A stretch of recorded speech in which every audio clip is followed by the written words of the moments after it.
চৈত্র মাসে হয় বাসন্তী পুজো, আশ্বিন মাসে দুর্গাপুজো শারদীয়া দুর্গা উৎসব এবং চৈত্র মাসে দুর্গাপুজো বাসন্তী পূজা নামে পরিচিত। বাঙালিদের কাছে দুর্গাপুজোর পাশাপাশি বাসন্তী পুজো যথেষ্ট জনপ্রিয়। শরৎকালে দুর্গাপুজোর মতো পুজোতে এত জাঁকজমক না হলেও রাজ্যে প্রচুর বাসন্তী পুজো হয়। ইদানিংকালে বিভিন্ন ক্লাব এবং প্রতিষ্ঠানেও বাসন্তী পুজোর চল শুরু হয়েছে। শরৎকালীন দুর্গাপুজোর মতোই বাসন্তী পুজোও এখন সার্বজনীন হয়ে উঠেছে।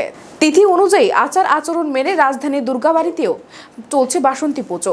বুধবার পুজোর মহানবমী, এদিনও নিষ্ঠা ধর্মীয় আচার আচরণের মাধ্যমে সপরিবারে পূজিত হয়েছেন দেবী বাসন্তী।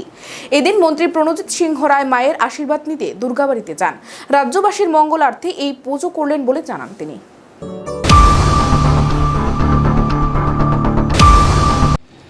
এটা তো অত্যধিক পূর্ণ দিন। আর আমাদের দুর্গাবাড়িতে ঐতিহ্যশালী এই মায়ের মন্দির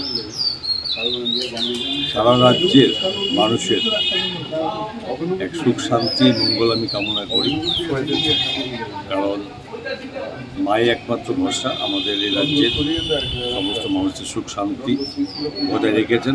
আগামী দিনে রাজ্যের উন্নতি এবং মানুষের শান্তি কামনা করার জন্য